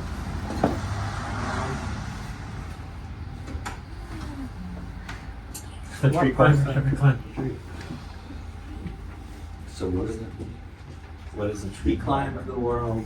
Tells you. So Yeah, but Someone I who don't doesn't think climb the tree, any tell me you human gotta can climb the see a tree sprout and fall, can they? That's another good question. Wait, so what's the moral then? What's the virtue? What is it, Hannah? I don't know. Plant the seed. Plant the seed. From seed to seed. And what? No, I have a question. Yes. Yay, questions. Why is there a quotation mark after here? Where? And then Oh, because that's what he's saying. But little it birdie. doesn't. Yes. Yeah, it does So start it's with on the one. book, The but red it's little saying- arrow is saying walking anything. up, whoever that is. Wait, but does it? Yes. I wonder if you were mad. Oh, now it's Red red. for you. Oh. Never mind, red. And purple. Oh, did you see? Yeah, I didn't see the one that started. The red takes block. Okay, I was like, why is it? Oh, so you just supposed wrong. Okay, that makes more sense. I was like, why? So, what do you think climbing to the top of a tree represents in this case? I guess. I think since you made the, you basically said that the world is a tree and the trees are its branches. That climbing a tree is like it's a sort of life, a sort of living life on the earth, and climbing a tree is living in life.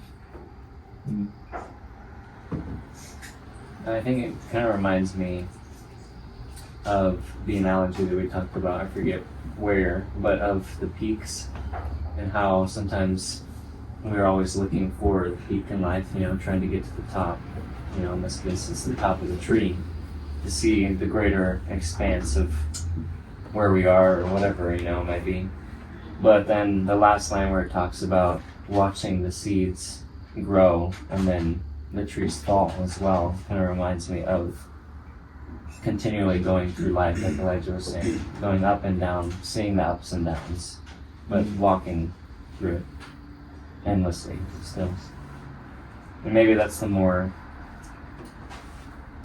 fruitful way to live. It's not always looking for the higher vision of life, but seeing those things produced in your own life as you walk. Yeah, I appreciate that. Yeah, that one line, to last long enough to see them sprout and fall, is the most mysterious part of the poem, in my opinion. What do you think? I don't know, because I don't know what you're trying to say, because I'm just, obviously it's probably not like the literal,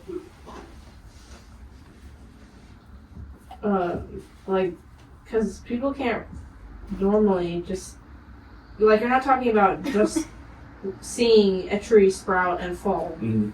You're talking about something deeper than that, but I don't know what it is. So that would seem to be like a very lengthy process, especially if you think of just like a typical tree, because obviously trees live a very long time, usually much, much longer than humans do. Mm-hmm. So there's several things about that. First is maybe it's showing something unattainable about it. So unreachable, something that you can't actually be successful in. The next is showing that this kind of patience, was one key word, as well as this sort of wisdom gained by experience that comes through that lengthy, existence, being able to, or having existed long enough to see the inception of and even the end of a very long-lasting life implies it's not just speaking about time, but time brings with it that experience and wisdom. And so what that further shows is not just patience and wisdom, but also endurance as well.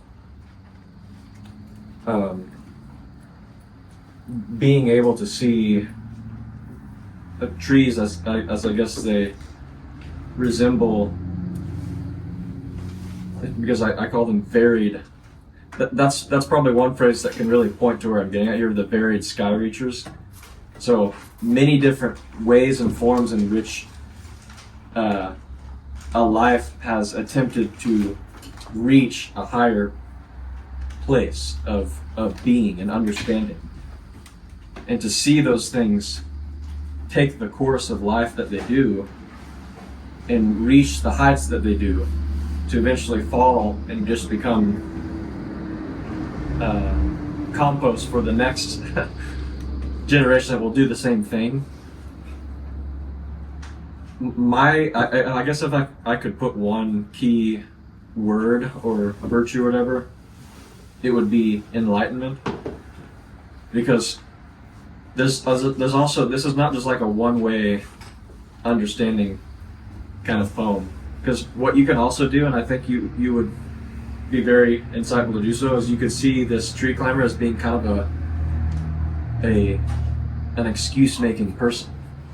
Like he decides against climbing a tree, maybe because of the result of his own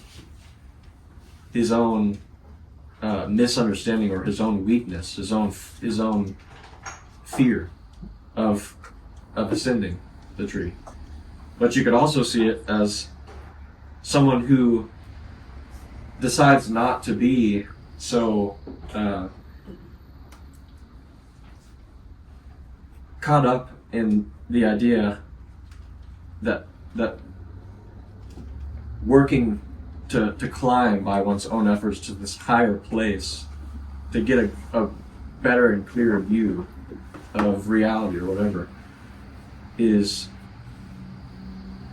he comes to understand not what it really means to be a true tree climber. But to even admit that also shows that he's a bit silly, because obviously a tree climber is one who climbs trees. And so this is a bit of a jumble of I know it's very ambiguous, and I kind of intended for it to be that way, and it could probably be more straightforward if I did some editing and stuff, but you kind of see where I'm going with that. Yeah. Okay, we should probably go. Before we move on, I think I have one critique for you. Okay. I can hear what you're saying, and I think it is very well crafted, and honestly, I appreciate the sentiment you hide behind it, but I think that actually works to its demerit, because I think it is so well crafted and mysterious and ambiguous, and all of the adjectives, that I think I miss your heart in it, Okay. and I don't think I can see you in it. Maybe I wasn't there to begin with. Maybe. But I think that is an opportunity missed with poetry. Sure. No, I understand. That is a pretty valid critique. Yeah. Okay, let's do Jaden's next. Mine is hero. Obviously. What was that? Hero Tadashi. Hero. Oh, are you talking about the big Hero 6 guy? Is that his name? It's Hiro Hamada. Dang it, it's Hero Hamada. Wait, was Tadashi his brother? Hiro Hamada. Yeah. Was Tadashi's brother. Yeah, Not Tashi's his the brother. brother. That's what His I name Hiro Hamada. Hiro. Okay. Okay, is all there? What was it? Hero. Oh yeah, that's right. It's oh wait, I'm looking at Highlighting his phone. Me. Mom, why are you highlighting? Because I'm putting it on something and taking notes. Sorry, I didn't know everybody saw it. Okay. If you go into viewer only mode, you can highlight. Oh, I don't know all this. Appreciate her eagerness. We all. Give us a break. Sadly, I did not see mine. We're trying here. Well, it was highlighted. Weirdo. Okay. Sorry, it's taking me too long. No, you're good. Is everyone there? Wow, I can't seem to do what I want. So, hero. An iron sword is raised high. as a regal horse gallops forward. A shining, valiant knight adorns a boastful grin as the wicked dragon is slain. Although instead of crimson, the dragon's belly spews stuffing and fluff, and the sword tears into stitches instead of flesh, and its iron turns to cardboard, and the regal horse to plastic, as our knight's armor loses its shine. Content with the day's triumphant escapades, our knight returns homeward, his thoughts adrift, usually met by sights of olive, brunette, and navy. He was pulled from his stupor. Rather than the colors of home, he saw midnight, auburn, and sherry, painting the earth.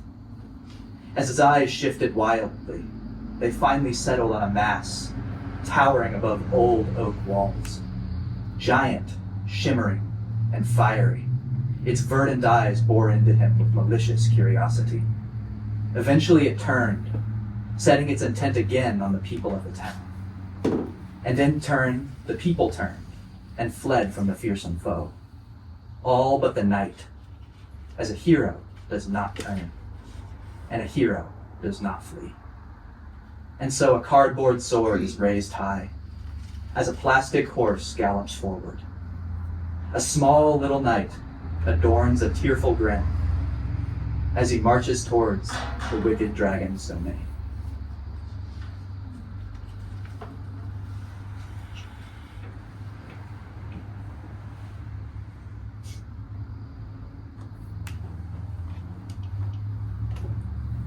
Kind of reminds me of a child's willingness, Yes, very much so. because there's just something so different about the way that children think, and it's so much more pure and innocent.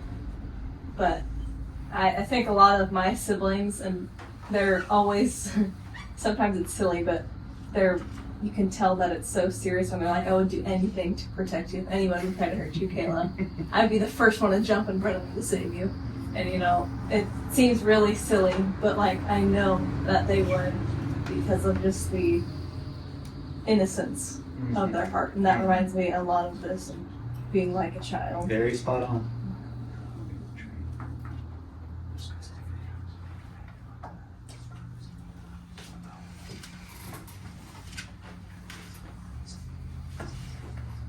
I will add something.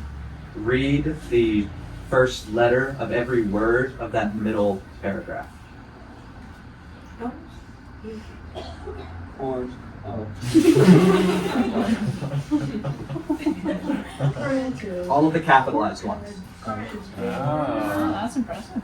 Courage. Oh. I was reading the P. I thought it was corpus. A. Courage. A. Yeah. Everything else starts with A. Courage. I did the A's as like a blank because I didn't know. I was like, for some reason my brain was including the P, so I was like, what in the Hey world? boy. That's what I was thinking too. That's what I was thinking too, but I couldn't think of what else to say. That's good. Ah! But I at least made it symmetrical. Cool. I forget what that's called. Asymmetrical. No, it's something they do in Hebrew a lot though in the Bible. It's That's a special name. it was right on the tip of my tongue and I lost it. I don't know. I don't know what you're getting at. It's pretty simple. Not necessarily, but I can divulge into Yeah. it. I need So, firstly, if it's not necessarily clear, the first part is kind of a playing pretend. That's kind of what it is with the dragons. Instead of crimson, the dragon's belly spews stuffing and fluff. It's like a toy dragon. The sword tears into stitches. Iron turns to cardboard. It's a little cardboard sword he has. The regal horse turns to plastic. It's kind of meant to show this little child playing pretend in the woods somewhere. It's in a way what I was thinking, and I appreciate what you said because I think you honestly put it better than I could have done. There is a childlike humility in proper courage, and there's something very akin to what you were saying with your siblings that I admire about childlike courage. But I think first and foremost, it's the humility there. that really speaks to me. And the middle part, I realized that the color part was probably a little confusing, but kind of what I literally just meant was like olive, brunette, and navy. That's basically just green, brown, and blue, which are like, you know, the normal colors of nature, right? The sky and things such as that. And then midnight, auburn, and cherry is like black smoke, midnight. Auburn being like orange flames, and cherry being like, you know, blood on the ground, cherry blood. And so, if it was not clear, the foe that he sees is a dragon with verdant eyes and fiery scales and things such as that. And my heart with the end is, I think, to show first of all, what we know about courage, which that it does not necessarily come from a place of an absence of fear. It is perseverance despite fear. But that also very often real courage has to come from a place of humility and meekness. And so that's why I really highlighted in on a cardboard sword and a plastic horse. It's like, And that courage almost comes from a place of your like acceptance of your fear, like not trying to like relinquish it, but like you were saying, it's just overcoming a fear of something and a weakness to something. and also sometimes very much an acceptance of your own smallness in a situation. Yeah. I mean, you know, the little knight clearly could play pretend and imagine himself with shining armor and an iron sword and things like that. But despite being very well aware of his equipment and utilities, that does not change his resolve in the end. There were, I don't know who particularly would care for the notes I based it off of, but there was some looking into the Confucian analects for like how it kind of described courage, and there were some the main points I took it from, which was that what I had already kind of mentioned, true courage is always matched with humility, that true courage shows itself in times of chaos and danger, and that true courage always does what is right. And so those were the three big notes that I tried to hit on for this, mostly because courage is something that has come up in my life recently as a virtue that I have seen really start to grow within me, and very intentionally by the Lord for a particular season that I'm walking into. And so in a way, I mean, obviously a very fairy tale dramatized version, but I personify what I feel has been my own walk with courage through this story. And it's through a place that I have been brought to of humiliation, but through that humility and a desire for rightness, not necessarily in my own logical perception of what is right? Because logically, you know, a little child with a cardboard sword charging into a dragon, there's not much of a rightness there when it comes to things that make sense. But there is something that is right that goes beyond reasoning. And then showing itself in chaotic and dangerous times, because I feel it is so easy to be a armchair warrior and to have courage and bravado when times are easy. That's even what I kind of show with where he has a boastful grin when he's playing pretend, right? But being able to walk into chaos and uncertainty and danger with that same resoluteness, even through tears and fear, I think that really, to me, highlights courage. And what I won't necessarily say I see personified in myself, because I don't see it as a finished work in the slightest, but I definitely, it is continually on my heart to be walking in that way. Can I add something? Something that I think what I love about courage and the way that you put it with a kid is, you know, like what I've learned about courage is it's not something that you can master. And that is something that a kid realizes, and I see that in your poem. And it's only when you realize that, which is the humility, and in the stillness and in the humility, that's where we realize it's nothing that we can do. But when we truly realize that our identity isn't ourself, and that he's the one who gives us the courage, that is what gives us the courage. That he's the one who that comes from, because it's his work in us. He's the one that's doing it. He's the one that gives it to us. So instead of it being a courage that comes from ourself, the realization, and that's where a kid comes in, because a kid is pretty simple when they actually trust someone. You know, like I think of a kid and with a dad, and when they know their dad's got their back, I just trusted. I didn't need to know any of the details. My dad's here. Oh, thank goodness. You know, he's got my back. He holds my hand. And that's the beauty of a child, because they don't need to know all the external circumstances. They just have this innate trust before it's defiled. Do you know what I mean? Anyway, No, sir.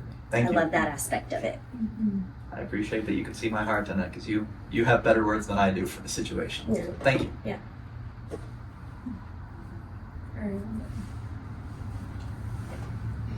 I also based it off of a song with a similar title, but it's kind of weird, and Patty hates it, so. I hate it.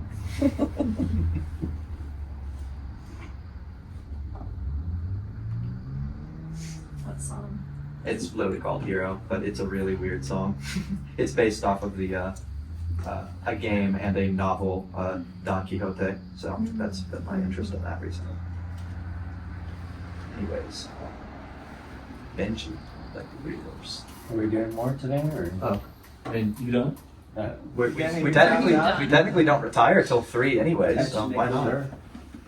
We have you, Haley, and Hattie, And Isaac. and Isaac. So yeah, 4. Benji, you gotta pick Isaac next. What's the name? It's on the drive. Oh. I will send it to.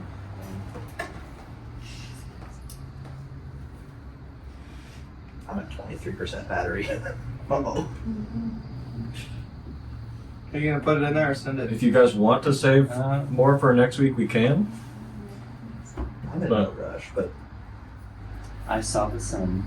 I must say that. I love that. That probably heard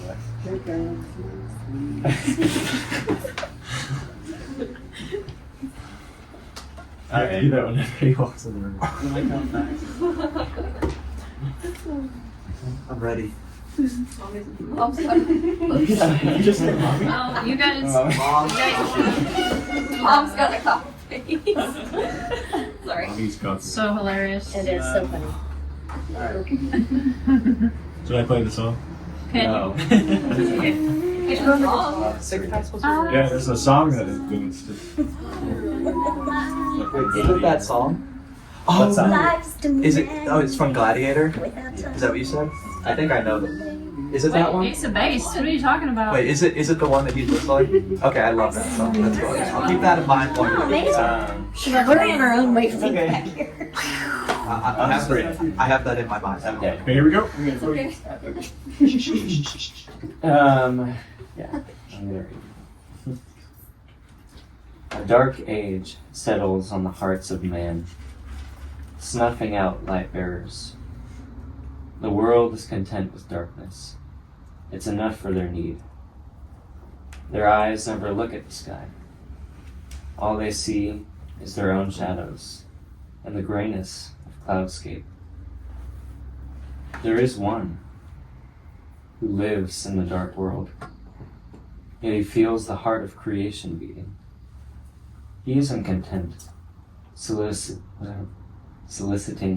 forgotten ways that lead up mountains. I actually do know what that word means. Okay? What? Okay, we'll get to that. And for that, something beckons him along his path.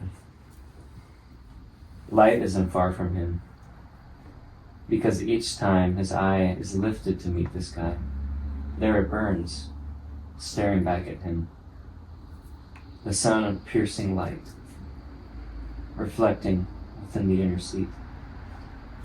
There was never a time he looked and didn't see a light that reminds him of everlasting day.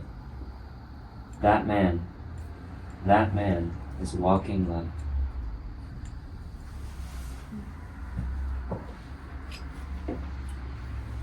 Okay, so I have to ask, in that sentence, what do you mean by soliciting? Seeking. Do you know what it means? Wait, so he isn't content seeking the forgotten ways that lead up the mountains? As in, like, he wants more beyond just doing that, or what? Beyond doing what? So, He isn't content, and so he's seeking a different way through the mountains. Yep. oh, okay.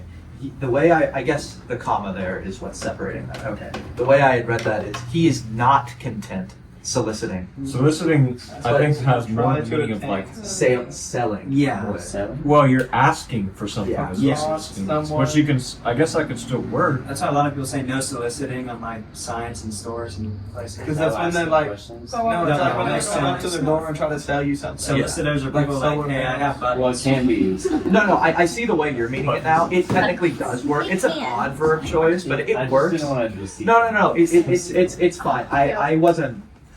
I wasn't used to the comma there with like he isn't content. Full stop. Then he is soliciting the forgotten ways. I read that as he isn't content soliciting the forgotten ways. Do you get what I'm saying? He is not content, Okay. and then doing He's that. not sentence. content, so he's Yeah. solicited. Yeah, that's what Benji meant by it. But I read that as he is not That's content fine. doing that. That makes I just misread the comma. That's all. Okay, I'm following you now. Yeah, with the that song, I really like that I got to hear that beforehand. Because reading that with that song in mind. Is it the main theme? Like the, Yeah, it's what Noah was the listening theme we like. Yeah, I think it's what Noah was listening. I like how you. I'm guessing you borrowed from the last line from Analytics, right? Yeah. I like that. That was That pretty, man, that was that pretty good. The one that he is content with. I thought that was very confusing. Yeah, right. I don't know. As always, you paint a really cool picture. That's something I tried to do with mine, but you do it a lot better than I can. Where it's like I can really immerse myself in the environment you create, and so I guess it's just you use it. You're very simple with the describing, and so it's not. I don't have to strain too much to try and picture it, and I think it suits this very well because I can really place myself in the environment you're creating, even so far as like the colors and things like that. Like this like black and white and gray everywhere, and then like this ray that kind of shines into that, bringing color into that world. I don't know. I really appreciate how well you can depict environments because it just so effectively plays into the kind of message you're trying to create here with all of your. I also thought that you do and you did well with like your environment illustration. I could definitely fill it in to my imagination, and then the song also was nice. Yeah.